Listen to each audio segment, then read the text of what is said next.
Okay, welcome everyone to the second seminar in our Research in Action series, where we explore how academic research can meaningfully shape public policy.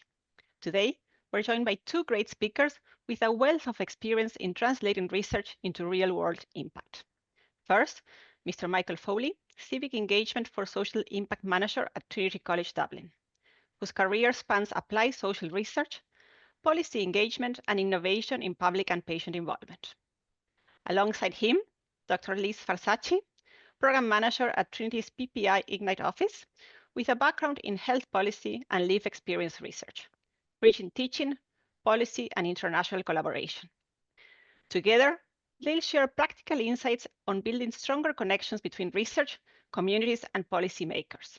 So, without further ado, please join me in welcoming Mr. Michael Foley and Dr. Liz Farsaci for their talk, Engaging with Policymakers.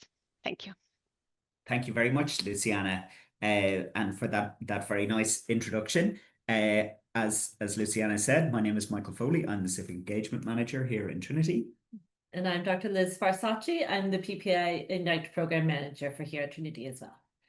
And as Luciana has alluded to, we'll be delivering this together in that we both have different perspectives on ensuring that by engaging with policy, that researchers and people involved in academia can actually see real societal change. So it's often customary to start off with a very simple slide. We don't follow custom around here, so I'm going to start with something very complicated, but reassure you that you don't have to read it.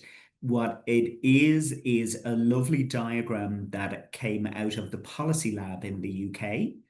And what it is doing is it is showing you all of the different ways in which government works or can work around things like influence, around engagement, around design, development, and so on, either very formally or much more informally. And what I really love about this is that it bursts apart that idea that in order to be able to create societal change by working with policy partners, there's only one way of doing that, and that it's some kind of secret, arcane way. In fact, there's loads of different ways.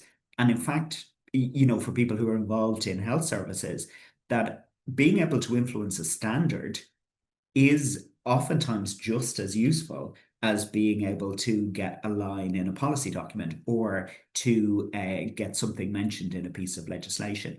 So there are all kinds of doors into and out of the policy process. And again, I think for each of us individually, we all have to try and figure out what doors are most appropriate to us and how do we get through them. So I suppose the first thing that always strikes me from when I was involved in the public sector is that some people are not necessarily always very clear about what we mean by a policy agenda and what is policy. And to the extent that people used to come into me and ask, you know, can you show me the policy on disability? And I would say, well, have you got till the end of the week? And we can go through every single policy that touches on people with disabilities, because that's what it means. So I think it's useful to try to show you the scope of what a policy agenda looks like. So it is the legislation that's being written. So it is the bills and the statutory instruments that are being written and devised and debated in the Irish Parliament. It is strategic plans and roadmaps that are coming out of government departments and public bodies. It is policy documents themselves, such as green papers, which are trying to kind of provide a broad scope of what's going on, and then white papers that are actually narrowing that down a little bit more to what are the changes that are going to be made, what are the new structures, what are the new pieces of legislation. It's also available through reports and reviews that are created, and as I mentioned earlier, standards and guidance that are produced by the civil and public service in terms of how things need to get done and how things can get done. And also then responses to international bodies. Again, for people who are involved in disability, the UNCRPD, the United Nations Convention on the Rights of People with Disabilities, that the Irish government has to report on that and how it's doing in terms of its implementation. So again, those kinds of responses to international bodies form part of what the policy agenda is.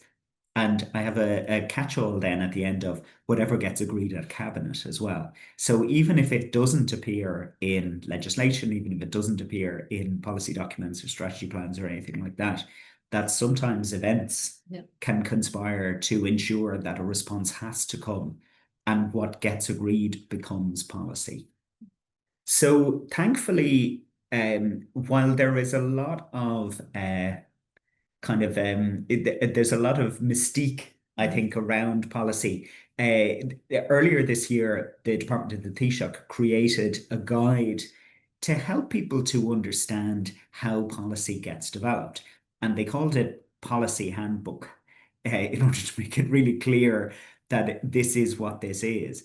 And I think, to be fair, even at the launch, they were clear as well that this is the ideal schema of how things would and could get done. That sometimes other things don't necessarily allow for this process to happen in its entirety, or it happens in a very accelerated way, or it happens in a much more long and drawn out way because of certain things that are happening in other contexts. But in essence, it is a statement from the civil service about how policy gets created, and it is helpful. So I'll talk to you a little bit about that. You can see here from the cycle, what they are talking about is using data and evidence, but then in order to show the way that policy might actually be expressed. But then it goes into looking at the feasibility and implementation of that policy and whether it will work. And finally, then once they have come up with ways in which it could work and ways in which it could be developed in order to create real world change, there is also a piece in the political process about the legitimacy of being able to do it, whether it is something that people will accept, whether it is something that will lead to widespread protests, whether it is something that people are ready to embrace and engage with. And I suppose the example I always think of is the smoking ban in Ireland, that there was a lot of naysaying in advance of the introduction of the legislation, and claims that Irish people wouldn't put up with this and the whole country would be in revolution. And of course, once it was in place, we were actually finding that there was really, really widespread support for something like that. Legitimacy to politicians is really important. They want to ensure that they have a mandate in order to act. So under each of these, the guide itself talks about the collection of data and evidence and the reality of trying your best to come up with the data and evidence that will help you to shape this, and endeavoring to look for multiple data sources and evidence sources that are trustworthy. Also then, in terms of feasibility and implementation, then it is about, looking at the means that are in place, but also then that the ends that it is you're trying to achieve. And sometimes what feels like it should be the means, well, of course, if we want this, we should do this. But in fact, sometimes you have to explore what will actually get you to where you want, even if it feels counterintuitive. And then in terms of legitimacy, as we've said already, it is about looking at those different perspectives, looking about who will be affected by this, either positively or negatively, and who has an influence on whether this is going to happen. And these are meat and drink to the political process itself, in terms of understanding what will be the resistance versus what will be the acceptance of this kind of work. So also in this, they have shown us this model with the 5 Ds of the process. So that's the demand for the policy, deepening the understanding, design with best advice, deciding on the policy proposals and then actually delivering the policy. And of course, as a researcher, you can have a role in all of these. So your research could put the issue on the agenda. So something that potentially your research is actually drawing attention to something that is underexplored or doesn't have a lot of political currency. In terms of the deepening the understanding, obviously your research could add to that evidentiary work that people want to do, that they want to be able to get their arms around what's happening in an area. And of course, the evidence that you have created and the research that you've done can really help with that. In terms of the design, that your research could show stakeholder views and could highlight maybe a hidden resistance or a hidden support that the policymakers may not be aware of. In deciding the policy proposals, your research could bolster decision-making on the issue itself. And in the delivery, of course, your research could be actually monitoring or evaluating the implementation of the work. And I know Liz is going to come back to this cycle in a few minutes, but you can see that there are roles potentially that you could play in each of these 5D areas. The other thing I really like about the guide from the Department of the Taoiseach is this diagram, which is much messier and has an awful lot of arrows going in all kinds of different directions.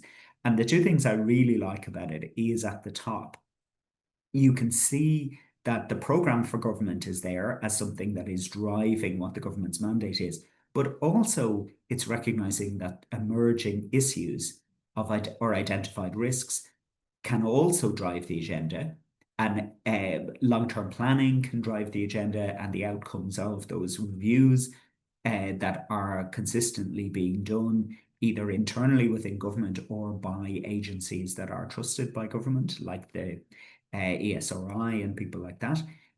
But also wicked problems to be addressed. And when we talk about wicked problems, we are talking about problems that are difficult to solve and resolve. So these are things that can raise their head in the national conversation, and progressive governments have to have some kind of response to them because they're not going away. The other thing I really love about this diagram is the lines at the bottom, and one of them is that you create a policy output that then needs to be implemented and evaluated. But there's also that box that says do nothing. And I think this is really informative and very honest on behalf of the government to have that in there, that just because the government has a mandate to act, it doesn't always necessarily act, and it doesn't always necessarily act the way that you might think that they should act. And I suppose today is really about exploring a little bit more about how do we know what they are going to do? What are they saying they are going to do? What are they saying they are going to do but not doing? So it's very informative as you start to look at the policy landscape and what is emerging out of it. When is the decision actually to do nothing? And governments never take that lightly, but that there are times when inaction is felt to be the most politically expedient thing. I appreciate that's very hard to hear, particularly in a health context, but that can be a reality. And I think if you understand that reality, then you can understand how you can change that reality. And just before I hand over to Liz, this I always think as well is very useful from the OECD, when they were asking Irish civil servants and public servants about the sources that they use to feed into policy development here in Ireland.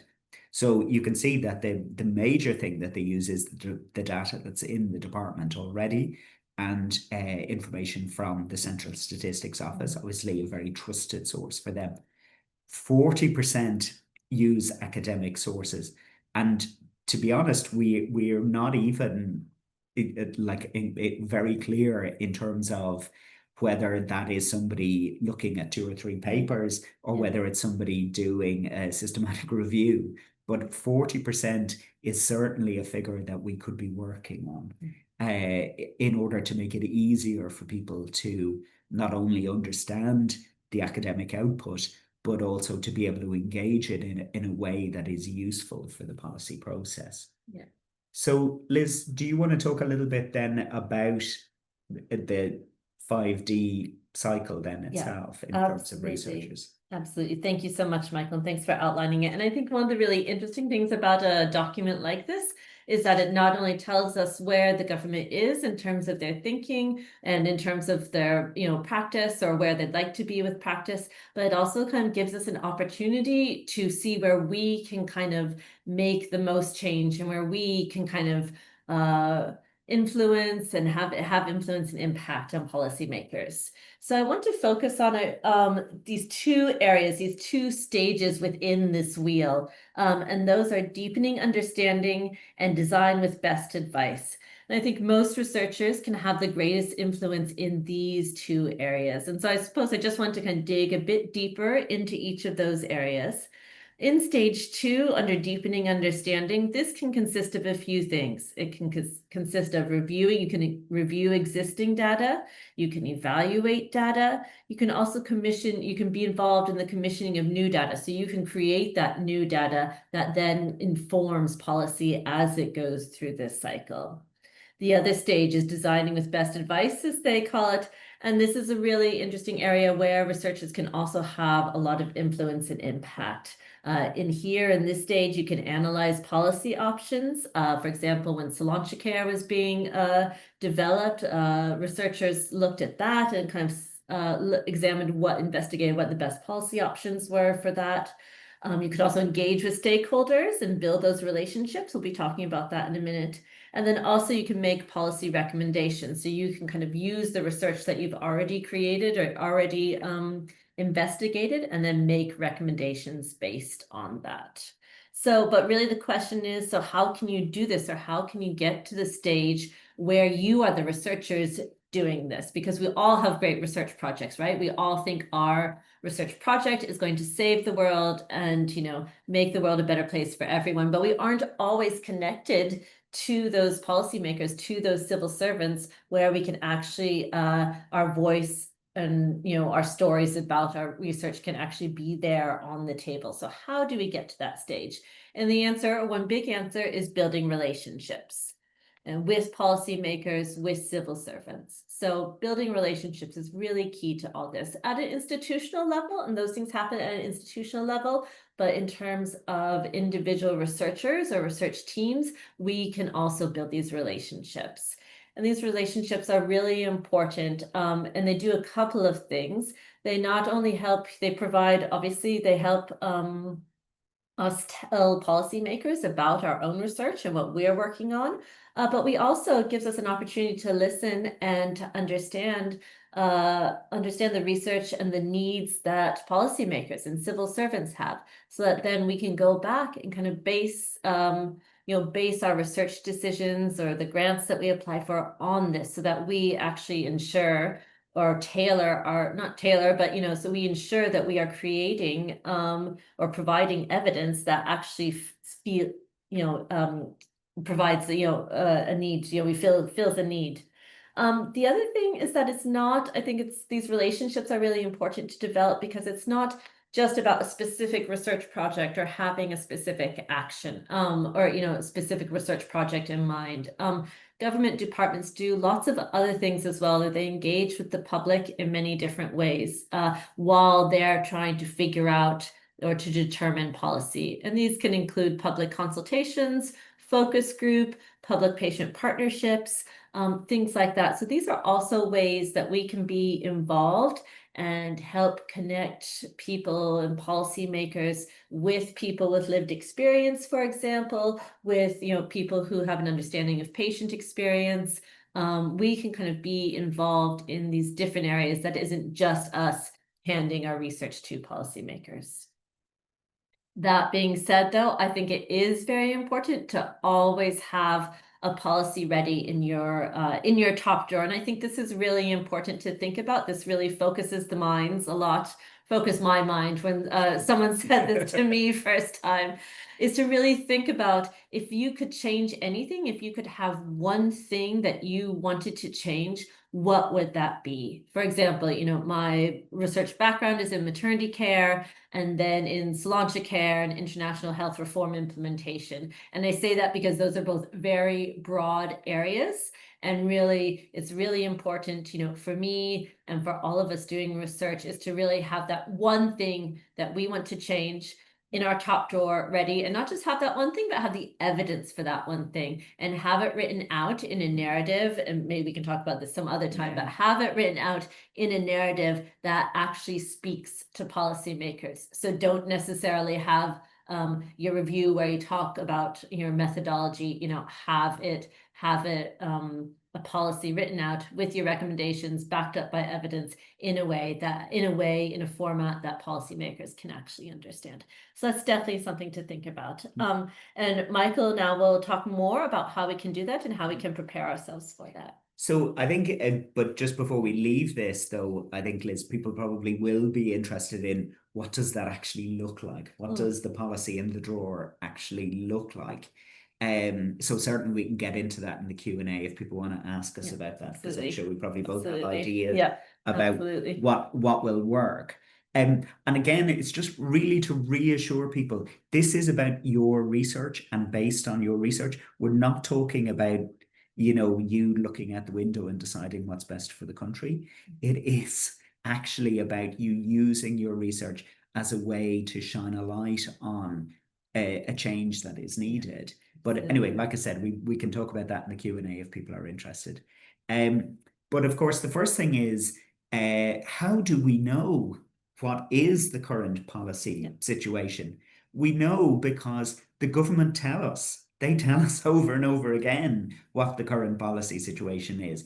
At the start of, and this is particularly for people, let's say, from other countries who are new to the Irish scene. So when a new government is formed, what they do is they agree a programme for that government. And our most recent government, which formed at the start of the year, created a document called Securing Ireland's Future, and that tells you what are their policy objectives for the life of that government.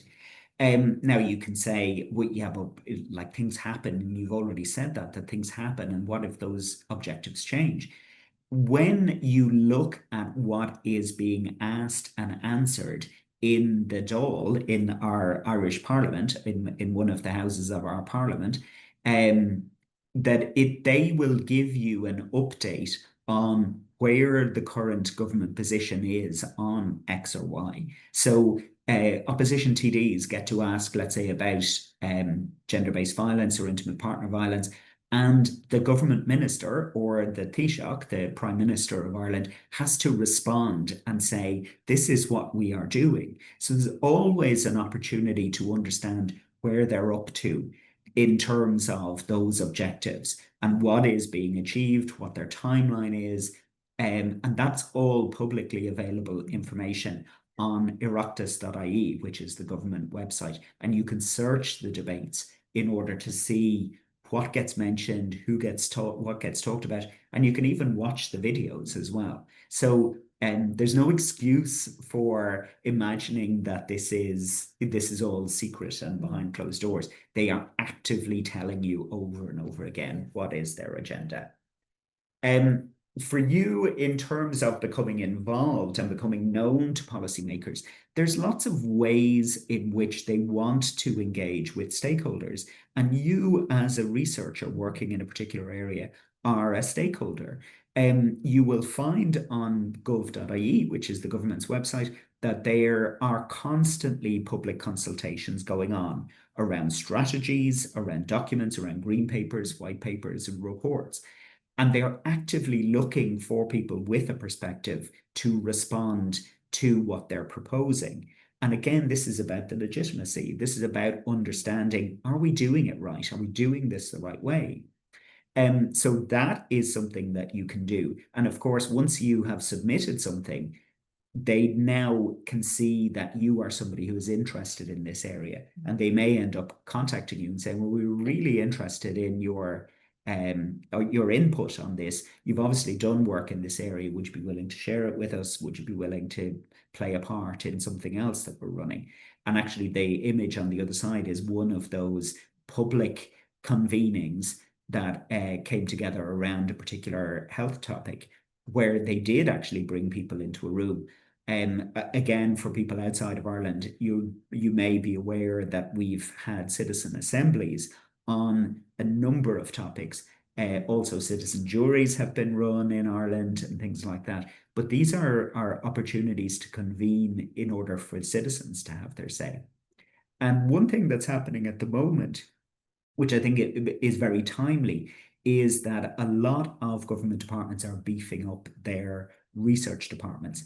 And they are starting to produce a list of their priority areas for research. The example that I have there is the new Department of Children, Disability and Equality. They've listed what research they're interested in. So if your research coincides with what their interests are, then you can get in touch and say, oh, that's really interesting. I'm actually working on this area. How can, we be supportive in terms of ensuring that this can inform the kind of work that you're doing as a department? Yeah, absolutely. And I think, so Michael just talked about ways that we can, well, first we should do our homework, and then ways that we can start to become known for policymakers. There are other two ways I'd like to talk about. Well, actually, I mostly want to talk about the second listed there. So obviously, I suppose goes without saying that we do need to produce quality, rigorous research. So I think that's kind of a given. So I think and there's obviously, we've all been, done lots of training and attended lots of talks on the different ways that we can produce good and rigorous and trustworthy research. So I'll just set that to one side. I think the thing that I really want to talk about is building positive relationships, because this is how we become known to policymakers. And I just give a few examples of the events that we can attend. One was the launch of the new disability strategy. The other was, and that's my colleague Mei Lin, who met the Taoiseach there at the launch. And then the other is the recent HSE conference on public-patient partnership. And I think those are all, attending events like that are really nice ways to build positive relationships. And again, that's where you meet people. It's where people meet you and start to know your name and your face. I think the thing to remember about relationships is that in building these kind of long-term relationships is that you do have to play the long game. So I'm a very kind of utilitarian person. And so sometimes I go into an event and I think, right, I need to do this, and this action. Otherwise it's, a failure. But that's not actually the case. It's like you actually have to think, okay, today I'm going to say hello and say my name to this person. And then we're going to start a conversation from there. And then maybe in a while, then we might have some actionables, or then we might eventually start sharing that research. So really, it's okay to just play the long game, put yourself out there. Also, I think you can also be visible online. You don't have to be visible just in person. I think really it's important to be visible in both areas. And I think if you want to see a good LinkedIn post, go see Michael's, because they are excellent. And LinkedIn really provides an opportunity for us to not only tell people that, hey, we went to this thing, it's also that to share your comments or share your thoughts on a particular topic, so that you can be known as an influencer or, someone with knowledge in that area. It can start to build your legitimacy in that area. But then also it can be an opportunity to share the research as well. Yeah, so those are different ways that we can build relationships. I know as researchers, it's very difficult to find the time to go to events. But I would say, between lecturing and research, there's always an admin, there's always a lot to be doing. And I know sometimes I feel guilty for trying to go to events. These events are actually really important to go to, because in the long term, if you're thinking about long term, this is how you actually impact policy and practice. So it's okay to go to some of them sometimes. And maybe we can start creating more space for each other to actually do these things. But also conversely, if we don't have a lot of time, certainly being visible online is a really nice opportunity for that as well. Yeah. And just to say that, yeah, Liz can be very utilitarian. I'm a lot messier than that. And I turn up at events really to say hello to people, but to listen. And of course, what I find is that there's lots of people there and that they've come on their own and that they don't know anybody else and I don't know anybody else and that they're just glad to have the chats with people. And that's where relationships can start. And that's, and it's nice to go to something where you're not 100% sure who else is going to be there and to see a friendly face and somebody who will make a bit of small talk and talk about the weather with you. Now, I may have an agenda somewhere in the background about, oh, I'd really like to do something about this, or I'd really like to build that. But actually, you don't always have to. Sometimes turning up is enough. And for other people to see your face and for them to know, oh, there was somebody there from Trinity and she was very nice or he was very nice, is a start. And as they said in the commitments, I believe in starts. So I think it's important not to feel that suddenly you have to go in there like some kind of business person and kind of knock heads together. You can go in there and just drink the tea and eat the biscuits.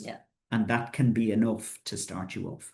And I think that listening can often people remember you best, or often, it's a really nice memory. You make a really good impression on someone if you just listen to them and have a cup of tea. And then, the relationship can become more, more formal from there if you feel like it.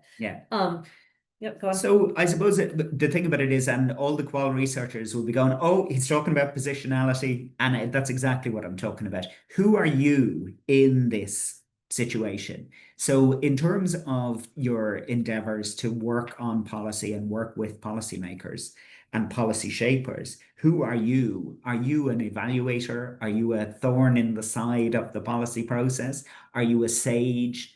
Or are you somebody who's willing and interested, or maybe even mandated to work in partnership with government departments or with a particular public agency? Like, are you part funded by a public agency to do work? Who are you in this? Is a useful thing. And of course, who you are at one stage might not be who you are at another stage. You might start as a thorn and end up as a sage. It's kind of like, well, they'll give it to me straight. So I'll definitely go and talk to them because they've been such a thorn in the past that now they're a sage because they've been a thorn so long that they can really let me know about this. So there is a piece about your positionality here. And also to figure out why you're doing it. Absolutely. And just to kind of build on that, I think it's really important to understand our own positionality, what is most closely, linked to our own nature and what role we want to take on. But I also think it's really important to think about, well, what in a given situation, evaluate the situation that you're in and the particular, policy you're working on, and evaluate the people or government department or organization that you're with. And I think, think about what do they need. Sometimes people might want a sage, but the other times, if you're working with another government department or organization, they want more of a partner. So it's knowing yourself well enough to kind of think about, well, what would I like to be? But then also being able to read the other people that you're working with well enough to think about, well, what are they looking for? And maybe you think about how you can be that person as well. Yeah. And I think as well that when we see that list there of things like adding to your CV or enhancing funding applications, like there's no judgment here in terms of, like why you get involved. What we want you to do is we want you to be effective in terms of what you're doing, but you need to be honest with yourself about why you're doing it, and then keep to that in terms of making sure that you're doing that. You don't get involved and then spend a lot of your time doing something that actually won't be of any use or benefit to your objectives. So I think it's important to keep that in mind.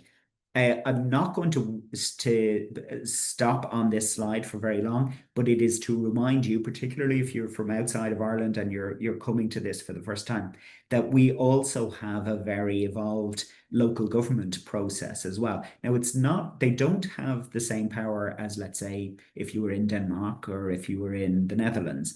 But they do have a lot of responsibilities, and they can make a difference to a city or a county because they're working on that very fine-grained work. So, your work may actually be much more focused on the local authority rather than focused on national policy and the national government.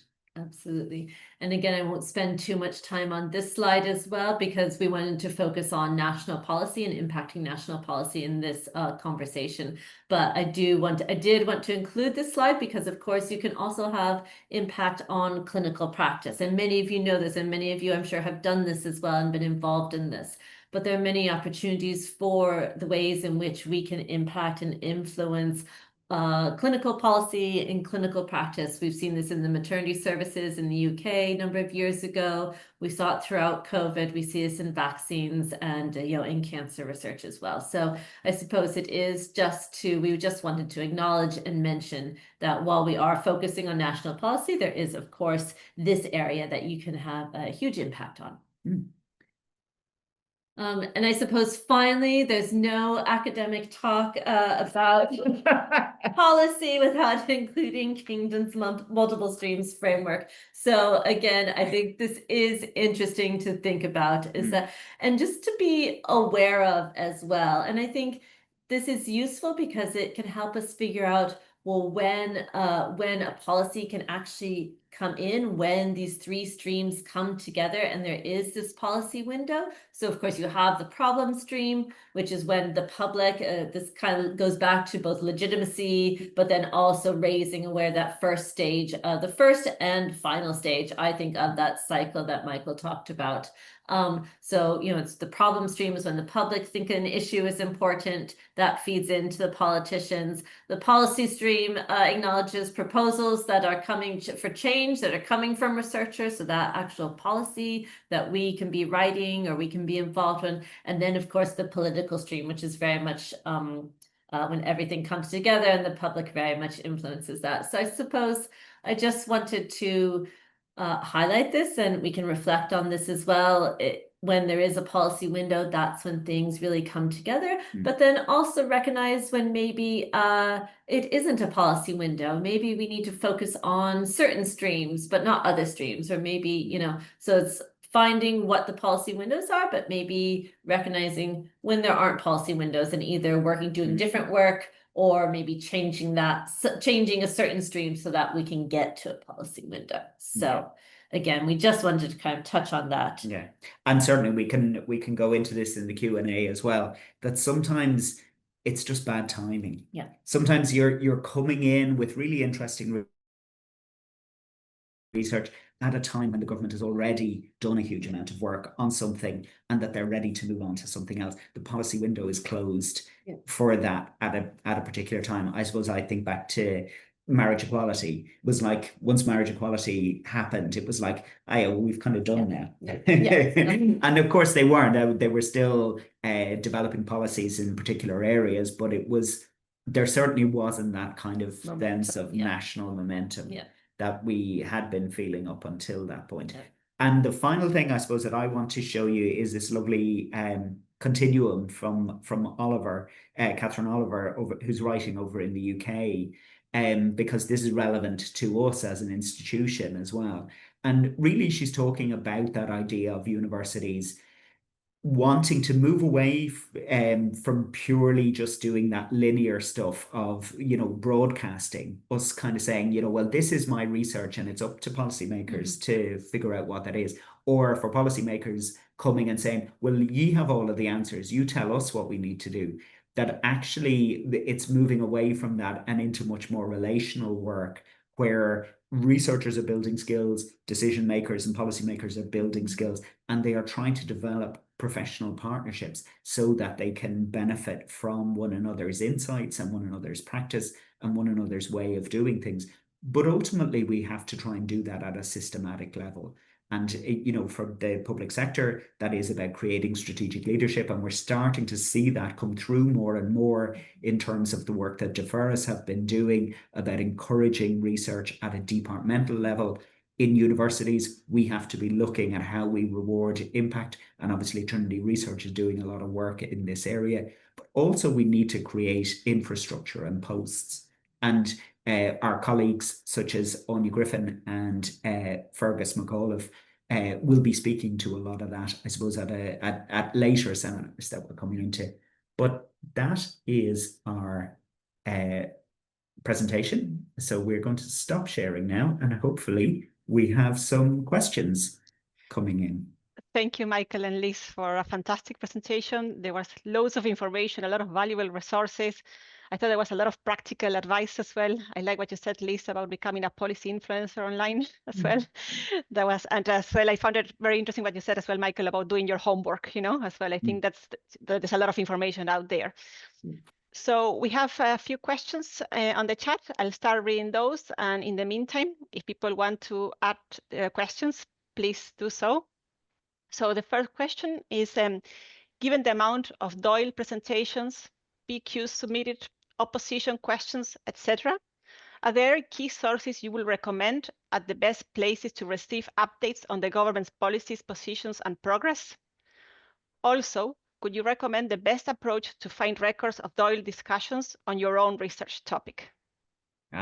Okay. So it's an interesting one that there's really a couple of answers to this. And one is that the Oireachtas website, which is oireachtas.ie, oireachtas.ie, that all of the Dáil debates and all of the Seanad debates are all up there in full text and are all searchable in full text. So in other words, it will give you exactly who said what on your topic. But obviously you'll have to use synonyms as well, that you may be, again, with the example I gave earlier on, you may be looking for intimate partner violence, but actually it may be in under domestic violence, it may be in under gender-based violence. So in other words, you will have to kind of do a little bit of searching around on that, but everything is up there with things like the PQs as well, and all of the other things that are dealt with in the Oireachtas. Again, they are all searchable. That the PQs that people actually answer in the chamber are in the debates, but also the text of the parliamentary, sorry, I shouldn't use PQs, I should say parliamentary questions, the ones that they don't answer live, that they put the text of the prepared answer up as well. So you can access all of those. But there's that interesting question about, is there some kind of digest on my area? And sometimes, the Oireachtas doesn't do that. One thing it does do is that their library and research unit actually creates really interesting policy papers. And it's, depending on the area that you're working in, they may have prepared one, but that's something that lots of parliamentary assistants use and lots of people are really interested in using in order to be able to formulate their own questions for the chamber. So it's always worth checking that out. And you can, again, check that out through the website. And the other bit that I was thinking of is that there are these agencies that do monitor stuff like that. They are called charities and NGOs. They're watching carefully. Their policy officers are watching carefully to see what's happening. If you are working in a particular area, then potentially having a discussion with the policy officer in a particular, so in Family Carers Ireland, you've got Anne Leahy there. Anne Leahy is checking, she's keeping an eye on what the hell is going on around carers and carer support at a public policy level.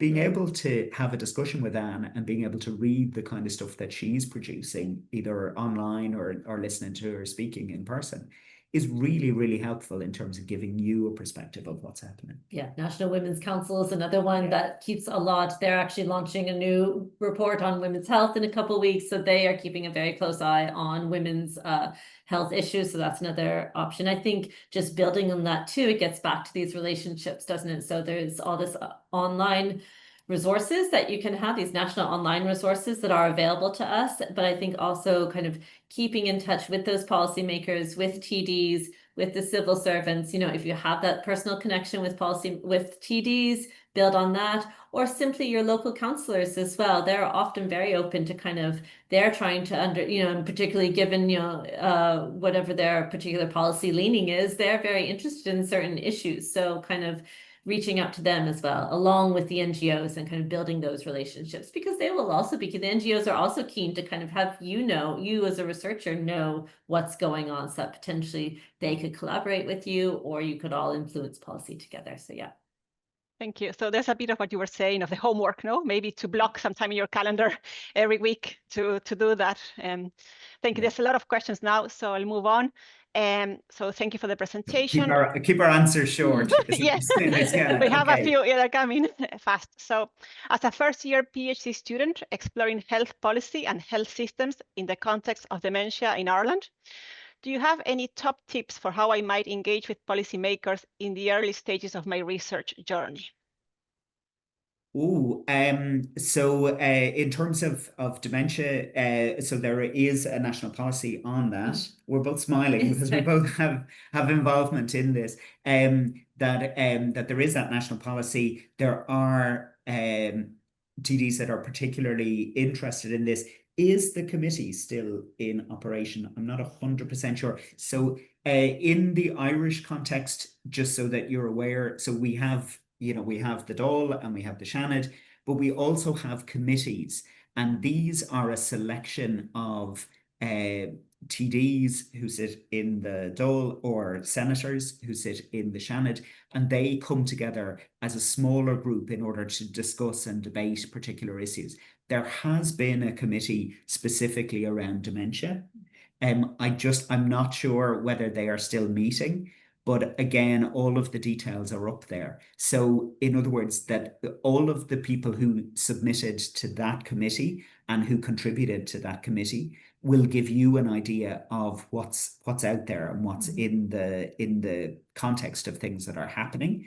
And if they are still meeting, obviously that's really useful. But you'll also get to see who are the politicians who stuck their hand up in order to be on that committee as well, because they're the ones who are really interested in dementia and want to see change in it.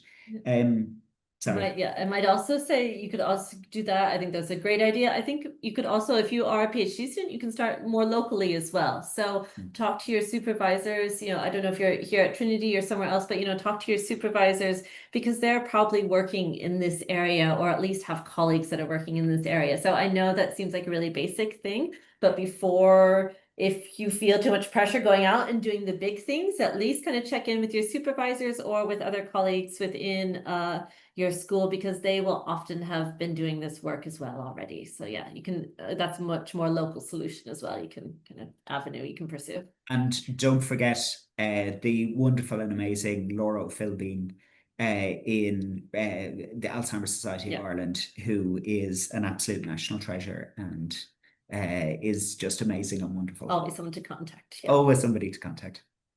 A similar question on that as well. It says, how can I have an influence on policy early in the decision-making process? So I think there's a few questions on that. That's an interesting one, because I would hope that in terms of what we've presented, you can see that there is not one decision-making process, that this is the longest decision of the world. That it's a constantly spinning cycle, and that decisions are being made to include and exclude things.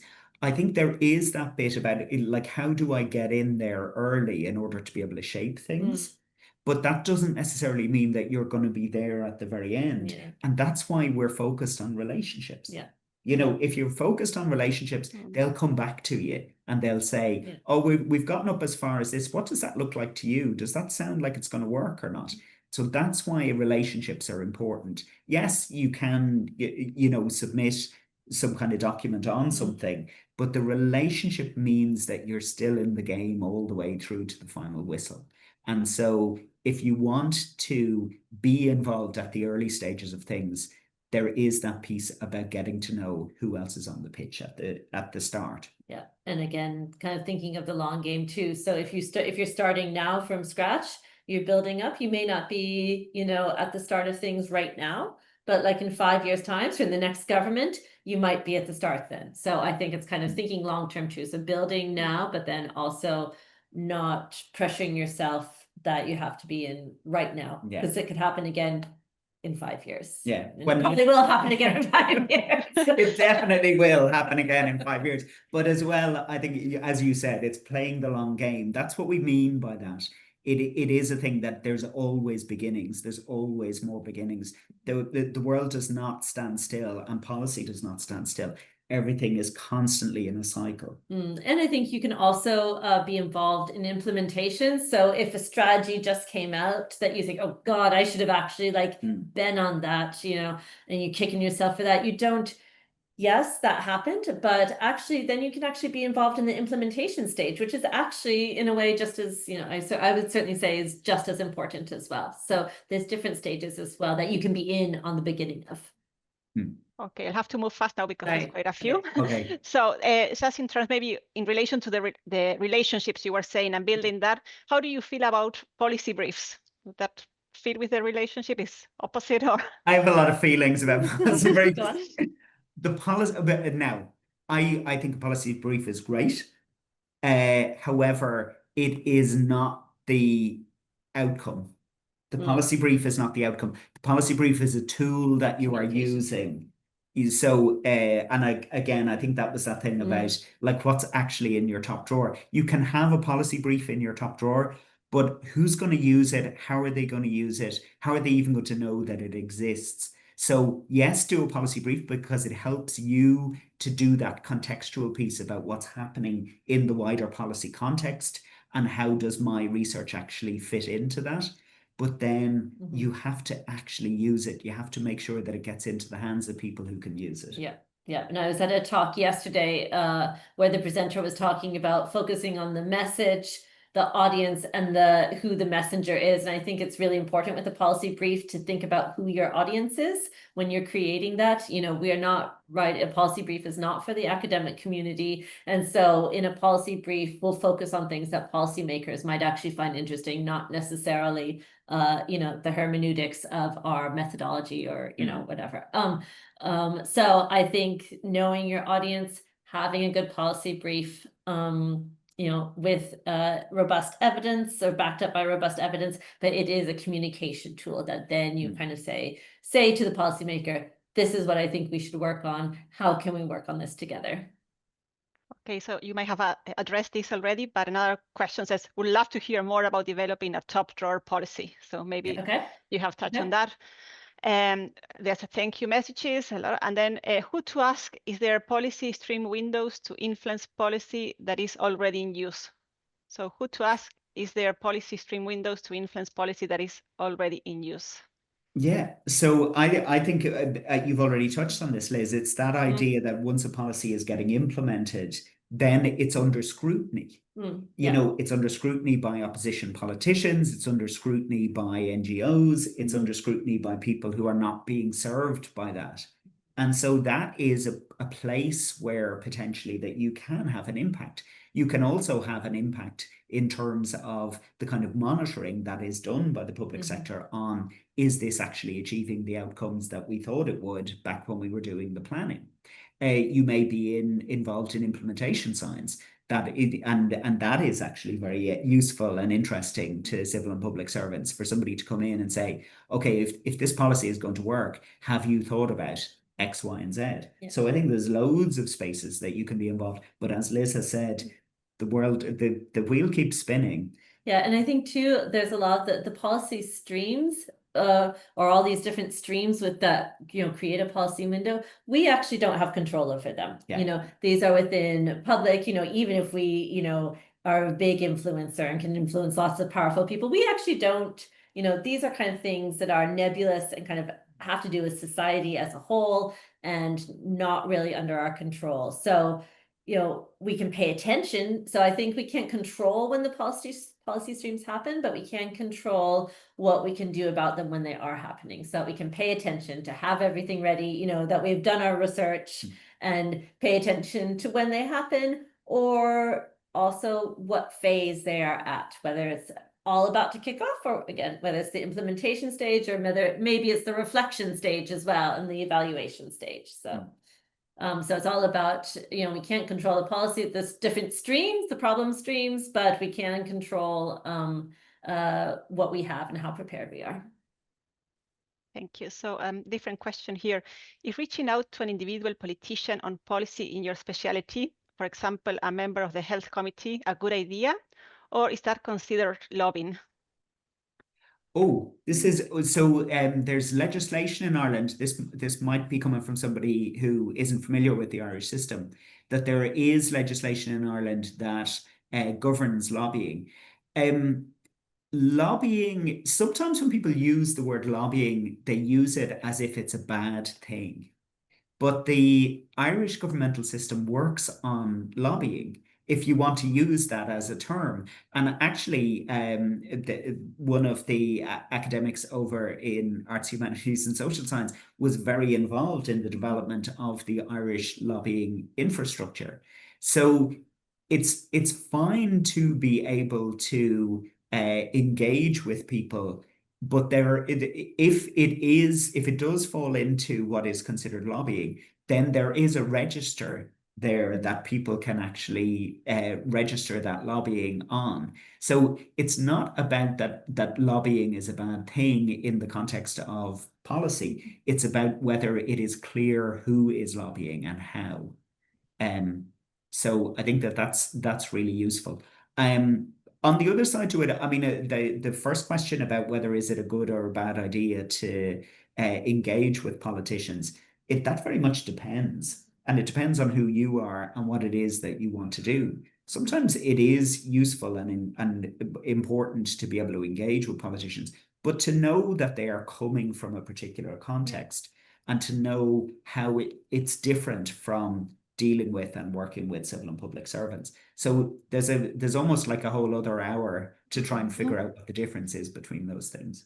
Yeah, and I would just be mindful that there's also a lot of other civil servants, for example, that you could also contact, like research officers within departments or within a certain TD's office or something, that might actually be more useful to have an initial conversation with then you could contact the TD or something might build from there. So there are multiple ways of kind of engaging, I think, and multiple relationships that you can develop.